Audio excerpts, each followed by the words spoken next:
It was in Chicago when we had that heavy layover, which took hours.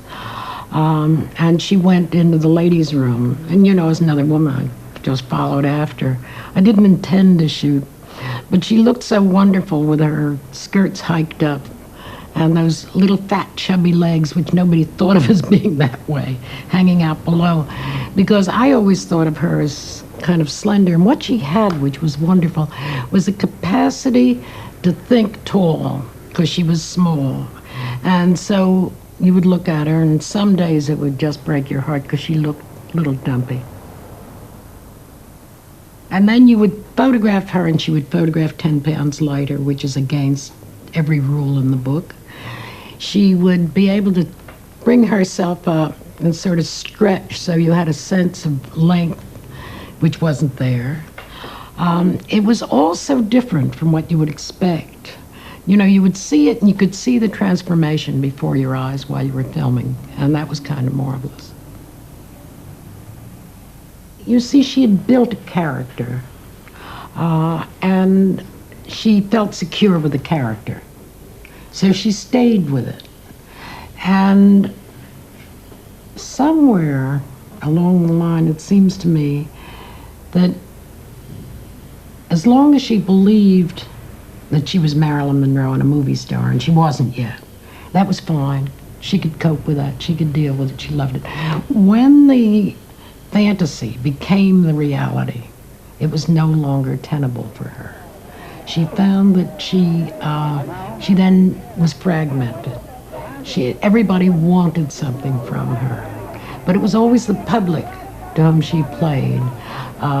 She would put on a performance that would be extraordinary, no matter where she went, and that was heart and soul to her. That was identity. That was the person that she was and the person she wanted to be. I photographed her over a 10-year stretch. There were 6 photographic sessions, in addition to which we saw each other socially. But in the beginning, there was something like the shortest of the 6 sessions was 2 hours, and the longest was 2 months on the film The Misfits that John Huston directed.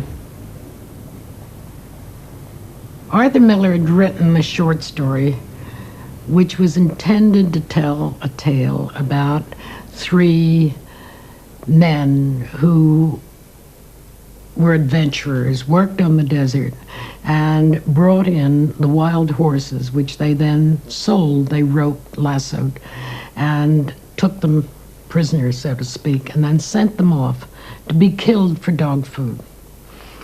And into this wildlife of theirs came Marilyn. But in the short story, I don't think Marilyn was part of that. When Arthur met Marilyn, he then rewrote the story. It then became the basis for the film called The Misfits. It had Clark Gable in the lead. It had Marilyn as the female lead. It had Montgomery Clift, Eli Wallach.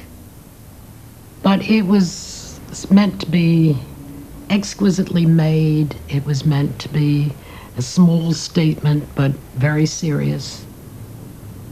And it was meant to bring Marilyn forward as a very serious actress.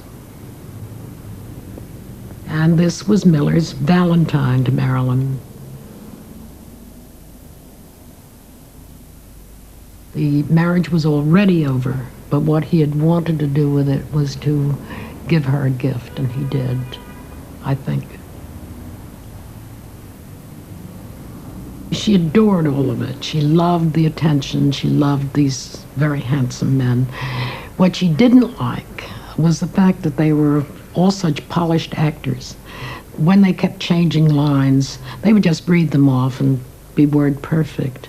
And she would have difficulty because she didn't have the training, and B, she was troubled, and it was difficult to remember the lines when she was going through a trying time. But she did like them, and then there was always the business of their touching her, she would be touching them. And when you think back over it, it seems like a cry for help. Actually, what it was, I think, is just a need for human physical contact. And there's one pyramid where I have Clift and Ralph Roberts. Roberts is rubbing Marilyn's shoulders, Clift is rubbing Robert's shoulders, and so on up the line. The idea was that a film company did not want Marilyn to be troubled by hundreds of photographers, because there would have been over that 4 or 5 month stretch they made the film. So in order to make her life easier, it was agreed that Magnum would come out 2 by 2, like in the Ark, 2 people every 2 weeks, and we would photograph, and in that way prevent all this madness that would go on, and kind of repetitive thing of taking the same pictures by many photographers. So in the end, she got very tired of the whole thing, and she asked, I went out for 2 weeks, and she asked if I could stay on, and I stayed for 8 weeks with her, and we photographed. And in the end, there were hundreds and hundreds and hundreds of sheets of contact material, and it was hopeless, because during the time of the filming, she was supposed to make sure that everything was checked out and edited, and what she didn't want was refused, and what she did want was used. It was all set up. And in the end, it got hopeless, because the making of the film was fraught with problems. She was ill at the time. She was disturbed. She had twice taken an overdose of sleeping tablets, I'm sure by accident, because her big enemy was that she couldn't sleep. And so nights she would take 2 pills and then 2 more pills, and then forgetting, she'd wake up and wouldn't remember. She'd be muzzy, and in the morning she could hardly find her way around. So it was so tough for her that I guess it was simpler for her just to have me, and there was Ernst Haas, who was mad about the wild horses in the film.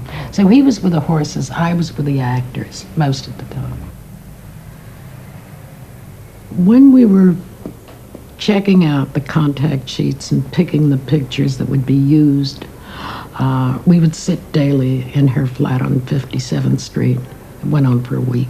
Each of us with a set of contact sheets and a grease pencil and a jeweler's loupe, looking at endless pictures of Gable.